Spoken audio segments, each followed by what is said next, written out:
अयोध्या हारने के बाद से एक उसमें फंसी हुई है, ख़ासतौर से बीजेपी, भारतीय जनता पार्टी। और वैसे भी योगी जी आप जानते हैं, पिछले कई वर्षों से इस बार जब मुख्यमंत्री बने हैं तो अयोध्या का परिक्रमा करते रहे हैं, इतना टाइम देते रहे अयोध्या में, और अयोध्या हार गए लोकसभा का चुनाव।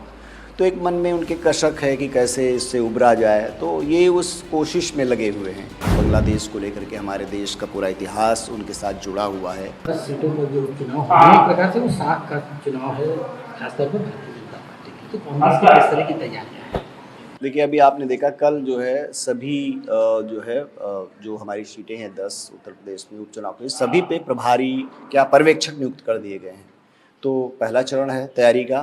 पर्यवेक्षक अब अपने क्षेत्र में जाएंगे और वहाँ की पूरी वस्तुगत स्थिति की जानकारी प्रदेश अध्यक्ष को और महासचिव को देंगे उस हिसाब से, और वहाँ पे क्या रणनीति बनानी है, किन सीटों पे हमारी अच्छी स्थिति रहेगी, और गठबंधन है, गठबंधन के साथ किस तरह से एक स्वस्थ माहौल में सीटों का तालमेल बैठाया जाएगा। ये सब चीज़ों पे तैयारी शुरू हो चुकी है और पूरी गंभीरता के साथ, संजीदगी के साथ, और आप देखिएगा बहुत अच्छा रिजल्ट आएगा। तो अगर 10 सीटों में से कांग्रेस को जो सीटें मिलती हैं या नहीं भी मिलती हैं, तो क्या इंडिया गठबंधन के साथ उसी तरह लगेगी अगर 10 सीट पे सपा लड़ती है?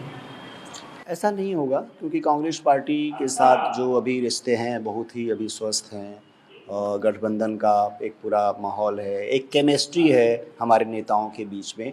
तो हमारे कार्यकर्ताओं की भावनाओं का ख्याल समाजवादी पार्टी भी रखेगी, और समाजवादी पार्टी के ख्याल हमारे लोग रखेंगे, और एक अच्छा कैंपेन होगा, बहुत ही स्वस्थ कैंपेन होगा, और वो फ्यूचर के लिए बहुत ही अच्छा होगा उत्तर प्रदेश के।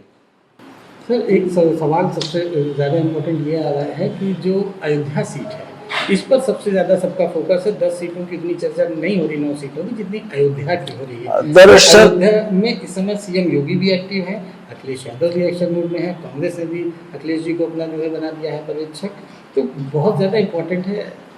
देखिए, क्या है ना कि अयोध्या हारने के बाद से एक उसमें फंसी हुई है, ख़ासतौर से बीजेपी, भारतीय जनता पार्टी। और वैसे भी योगी जी आप जानते हैं, पिछले कई वर्षों से इस बार जब मुख्यमंत्री बने हैं तो अयोध्या का परिक्रमा करते रहे हैं, इतना टाइम देते रहे अयोध्या में, और अयोध्या हार गए लोकसभा का चुनाव। तो एक मन में उनके कसक है कि कैसे इससे उबरा जाए, तो ये उस कोशिश में लगे हुए हैं। लेकिन मिल्कीपुर क्षेत्र, जो मिल्कीपुर क्षेत्र है, बहुत ही राजनीतिक क्षेत्र है, बहुत ही मैच्योर है वहाँ का मतदाता, और मुझे नहीं लगता है कि वहाँ पे बीजेपी को कुछ हासिल होने वाला है। सर, बांग्लादेश के जो हालात हैं उस पर प्रियंका जी ने भी कल ट्वीट किया, इसके अलावा अखिलेश यादव ने भी ट्वीट किया कि बहुसंख्यक हो या अल्पसंख्यक, किसी को भी हिंसा का शिकार न होना पड़े। जाहिर सी बात है, चिंता का विषय है, हमारा पड़ोसी मुल्क है और वहाँ पे इस तरह की चीज़ें चल रही थी।